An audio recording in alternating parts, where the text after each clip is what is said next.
Hey y'all, welcome back to another episode of Your Vibes Podcast. Everybody's got a vibe and a story to tell. Here's this one. I hope you enjoy. What's going on, everybody? Got ourselves a quick little special episode today. My good friend Miss Morgan Chandler is in here with me today. Hello, how are you? Good, how are you? Good. We've connected on quite a bit here in the past and enjoy helping each other out. So she is putting on a grand Bicentennial event, which is 200 years, at the Lonesome cabin in Burns, which is the oldest building in Dickson County, right? Mm-hmm. Yes. Wow, how about that? Oldest structure, right? Yeah, and it was not very well known until recently here, because I think the city of Burns, didn't they just kind of like officially make it a landmark of sorts? Yes. Okay. So the Austin family gave the town of Burns the beautiful Lonesome Pioneer Park, and the town of Burns is now their city park. So it's definitely the most gorgeous park that Burns has right now. Yeah. And there's the pavilion there. There's lots of things, and what I think that they're trying to do, and we as Burns, is just try to get people there to see how actually gorgeous it is and take advantage of the historical aspect. Yeah, and you just you moved the Burns Farmers Market out there too, right? We did, yeah. So the farmers market was on 96 at the old ballpark, and for many reasons that wasn't a great fit, and also it's going to be growing there. Sure. And we needed to not get killed by the sun in the middle of the summer. So we moved it to Lonesome Park, and it's been a wonderful home for us for the last part of this season of markets. And we look forward to it next year, too. Cool. It'll be great. So the Bicentennial event is October 2nd from 10 to 5 at Lonesome. Yes. So I know you've been making some notes and kind of getting your thoughts straight on what's going to be going on out there. So if you don't mind, just maybe take us into a quick little overview of the history, how it kind of came about, and then what you all will be celebrating and kind of what's going on over there. Yeah, absolutely. So the Austin family, which I mentioned earlier, they were given this land somewhere around 1819, started building this cabin. What is so wonderful about this land is it's got some protection from the awful weather that can happen in Middle Tennessee. Yeah. And then there's a beautiful creek that's right there. And then also it was directly led into commerce, from Montgomery Bell, Dickson County, that kind of thing. So William and Dicey Austin were the original inhabitants of the cabin, and it's still the oldest structure in Dickson County, which is a huge part of our historic, what we want to find in history as far as Dickson County goes. I know that Justin Spurlock and I have spoken a lot about this, and I'm excited to get to know him a little bit better, and we can really put some effort towards Lonesome as far as it's concerned for the history aspect. But the Friends of Lonesome are the descendants of William and Dicey, and they have a board, and they are the ones who decided to give this park to Burns. But the Friends of Lonesome have essentially put in tons of money into make this beautiful park. The 200-year Bicentennial celebration is actually going to be there's going to be a whole lot of things. They're revealing the cabin restoration, which is we got a very nice donation from somebody in Dickson. I think that they'll reveal that at the Bicentennial. And then there's demonstrations, a British tea, live music, cabin tours, local pioneer vendors, all this on the same day as the Bicentennial to essentially grow at how we are known in Burns and also Dickson County and the surrounding area. So they put a lot of effort into making sure that everyone is aware of the history that's happening locally to us. So we can go into demonstrations if you want to do that. Yeah, what do they got going on? Are they churning butter out there? No, that'd be cool. So they're doing cannons and muskets, which is a huge part. So if anybody can think about, 1819 was right around the time of which war was that? Several years before the Civil War. Several years before. So, and a few years after we were starting to fight the British, right? Yeah, the American Revolution. Yeah. And there's cannons and muskets that's going on. They would be doing live laundry going down to the creek getting the water, clean the laundry there. There's actually a spinning wheel that will happen. And then we have a blacksmith. The Confederate Belles of the South is a group that is willing to come. They're coming with us that day, and they're going to put on this great show for everybody. And they're offering a British tea, which is kind of cool. So at 11 a.m. on the 2nd, they're going to be doing essentially hot tea with lemon, milk, that kind of thing for a full hour with cucumber sandwiches and jams and jellies and muffins. And, you know, talking about what's going on and what's happening in essentially recreating the British tea time, which is fun. Music all day, the cabin tour, which is something that is important to us. The cabin is what brings people to the park. So we're going to have somebody there will be furniture inside, and they're going to open it up, and it's something that nobody's been able to access for years and years. So they're going to open that up and let people come in. And then also the grave site. So there's a graveyard that's on Lonesome. It is 40, I think there's 40 graves there, including slaves, I think. Yeah. Okay. Quite a few were unmarked. But at the end of the day, what they're going to do is bring everybody up to the graveyard if they like, and they're going to have bagpipes, like the traditional bagpipe ceremony, and kind of go out there. So you mentioned ribbon cutting earlier. Yeah. There will be a ribbon cutting as well. So a few of our representatives, like Mary Littleton and the Mayor of Burns, and everybody will be making some remarks in regards. But otherwise, we're really hoping to get the word out and have everybody come join us. Yeah, absolutely, and it's going to be a great show. I mean, it's a great testament to Dickson County too that we've got people in this town and kind of surrounding as well too that are willing to put forth, you know, their time and money to keep this piece of property, you know, stable and active and alive as well too. So. How did you, I mean, were you contacted by the Friends of the Park? Or? Oh, yeah. So Miss Gail Jones is a huge part of, obviously, what we're doing. She's the president of Friends of Lonesome of the board. And she was so awesome at the barbecue bash. And she was like, Morgan, you know, we'd love to keep going off of this success and make things, you know, run right in with what we're doing in Burns and do this. So she asked me if I could help, and I was obviously really happy to do that. She is a wonderful lady and been very involved and done so much work because none of the Austins actually live here. They're traveling in out of town for the whole week. So there will be a huge Austin influx in Dickson County for the week. Where do they live? All over California, East Coast. I can't quite remember, but East Coast, West Coast, North, South. They're kind of all over.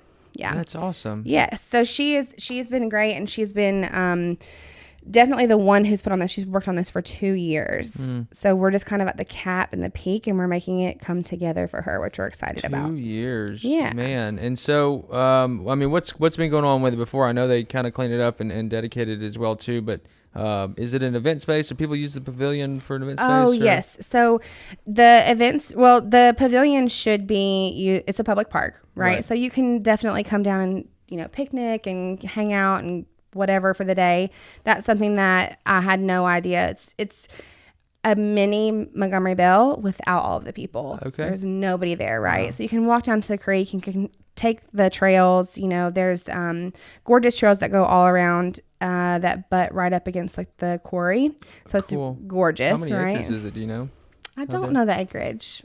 Pretty big though. No, it's pretty big. Yeah. So what they're doing now is making a plan for the future. So at the Bicentennial, they'll be speaking about their public restrooms that will be going in, which is wonderful. Very nice. Yeah. There will never be sports there. Like, it will not be a sports park because Burns doesn't need that, but definitely a playground, budding up to some new property that will be turned into the townhomes.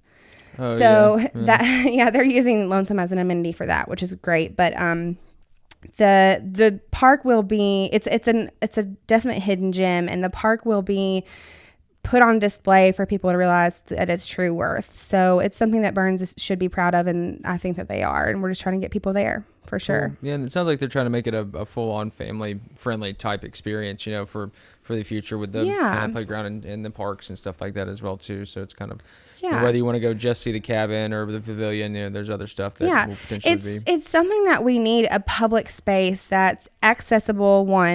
It's very hard to come off 96, so I'll go ahead and tell you that it's you drive by it every day. Yeah, and you it's just don't know. You come through the 4-way, right? Yep. And you just go down, and it's kind of right there on the right. So if you're going to Burns from Dickson on the 4-way and you come down that hill, you literally pass it to the right. We have our big green farmers market sign there with some balloons, so you'll probably see that. But the Lonesome Pioneer Park sign it just blends in with the scenery. So it's a 1-way in, 1-way out, sadly. Okay. But one day, they're working on that, right? They're making sure they put effort into that. So parking will be across the street for that day at the TriStar lot. Okay. And then they're going to shuttle people over. Okay. In carts, so people do not need to park at the actual. So when they go, will there be some signage at the entrance saying "Don't park here" or "Go across the street"? Something. Oh yes, there'll be tons of people telling people what to do. Yes, you'll see. You will not be allowed to actually pull into the park that day. And they just walk across the street. They'll walk. Okay. Well, they'll shuttle them. Okay. And then there will be, Jerome Holt's going to help us out that day, and he's going to make sure that everybody's safe crossing 96, because 96 is crazy. Yeah. But you'll park across the street, come over, and then there's the local pioneer vendors. Some people will be doing demonstrations as well. We have live wood carving. I know our pasta girl's actually going to make pasta. Oh, cool. At the site that day, which is super fun. Just honestly trying to bring in a few of our people now that utilize the older ways of doing things, which is a lot of fun for our young families and stuff to do. So in addition to music too, we have a wonderful MC that day. Yes, I will be emceeing it that day. So you'll get to hear and see my lovely self running around, and super excited about that. Thank you for choosing me to do such a thing. Of course. Yes. Really appreciate that. And another thing, are you bringing in vendors, or is this a vendor event type thing? Or we'll have a few. We'll have about 10. Okay. It's really not. We're not trying to push the whole vendor thing on people. Sure. I know that sometimes that gets a little watered down, but we have just the people that are very specific to the pioneer-esque So some way. Some old school pioneer type stuff. Cool. That's always neat. Yeah. So we have some of our farmers that we use at the farmers market, the Baptista family farm. They're amazing. They'll be there that day. But she makes elderberry syrup. Something that represents like an always does it all natural. She sells herbs and eggs and chicken and all of that. So they'll be there. But really, we wanted her to come on to speak about to our guests that are coming that day about the Pioneer Way and like how that she does things and keeping it simple essentially and like living off the land, and that's what they do. So they'll be there, and the wood carving is super fun, that kind of thing. Will there be anything that people can kind of participate in, or is it just off the show? Okay. So the British tea you can participate in. Okay. That's open to the public. I do believe it's $5 for adults and $3 for kids or people for younger than 16. And they'll be serving that from 11 to 12. Okay. And then you can pay to shoot a cannon. Like with a real ball in it? No, not a real ball. No. Like a cannon target somewhere. I was like, yes, no. You can shoot the cannon. I don't know the price on that. I want to say it's pretty cheap. But Mr. Tidwell, that's, from Burns, he will be bringing down some of his wagons. There'll be plenty of opportunities for photo ops, because those are important. And then traveling through the cabin and stuff like that. So there's lots of things for everybody to do. It's going to be a jam-packed day. But really, honestly, what I think is fun is the women in the hoop skirts, the men with the muskets. There's not going to be a demonstration of like any type of war or anything, or fighting. To keep it PG, but there will be opportunities for people to actually like handle and play with these items, which is just cool. Really old revolutionary type weapons and cool. Yeah, which is neat. But more importantly, also you don't have to come and spend the whole day. Yeah. But come spend a little bit of time with us, and that way that you can see the gorgeousness of Lonesome, walk the creek, walk the parks, walk the trails, and then enjoy the festivities, music and all that stuff. So is there a timeline posted anywhere? Is it just because I know I saw the advertisement for it on Facebook? Yes. So I guess do you have an event page? There is. So if you go to lonesomehistoricsite.org, that is the actual website, and then you can obviously go to our Facebook page. And all that's there. I will actually post that today. That's a great idea. Yeah, just so if it's 10 to 5, today. it's what, 7 hours worth of stuff. So if people kind of want to come to see something specific or do something specific, they may be able to pop in during a specific time. There's the Austin family, like I said, they're coming in droves, which is great. So they are also performers. So they'll be singing and talking and showing off some of their family heirloom stuff, which is great. So there's a lot, right? So I will post that today because that's a very important. And today is Tuesday. It is. I'll post the timeline today, and then maybe we get some shares out so people can see that. Absolutely, yeah. So go visit. Is it Lonesome Cabin? What's the Lonesome Historic Site? Okay. On that's Facebook. Mm-hmm. And what was the website again? lonesomehistoricsite.org. Okay, so pretty simple to remember. Yeah, go check them out on Facebook.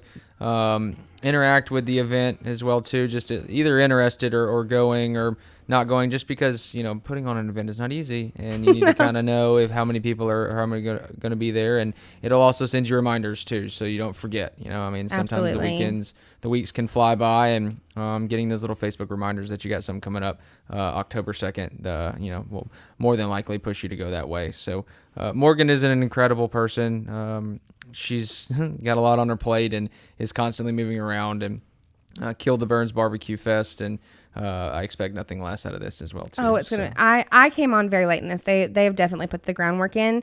I think I'm just helping them finish it and making sure that we get the right word out. And I am super proud of this beautiful park. I look forward to growing with it as well in Burns. So it's important to me. It should be important to a lot of people. Well, admittedly, I haven't been there as much as you've told me to keep going. So I guess October 2nd. I've only told you 10 times to go. So. I guess October 2nd will be. Maybe we can go duck out there before, and I can check it out. Make sure I get my hands wrapped around things. Yeah, absolutely. All right. So is it always open? I mean, what are the operating hours? I don't believe there's anything posted, but most parks. It's on the National Registry of Historic Places. Okay. There is that nice plaque that sits by the road. Yeah. But I think parks are open at dawn, close at dusk. Yeah. There's not electricity out there right now. There will be next week. Okay. So if you were to go today, dusk would be, you wouldn't you have to find your way out of there. But cool. There will be lights, and that's all in the future planning too. That's something that they're looking to grow. So. Cool. I guess we'll find out that and probably a whole lot more the day of. So October 2nd, 10 to 5. Again, go check them out on Facebook. Interact with the page. It's an amazing site and a just huge hit that part of interested Dickson. button, and then it'll make sure that you remember next week. That's exactly right. So a couple weeks out. Get it on your calendars too. I'll go ahead and just post this today. It's not going to be that hard, so we'll have plenty of time, and share it. Once you get the podcast or I get it out, share it on your socials. That way people can kind of get an inside peek as far as what's going on, and Morgan's going to be posting some more things. So cool. You got anything else? No, I think that's it. I look forward to everybody at least just stopping by and checking out Lonesome. That would be great. Awesome. So. Cool. Well, thank you for coming in, Morgan. Great story. Thanks for having me. You guys go support it. Once again, truly appreciate you listening. Until next time, peace.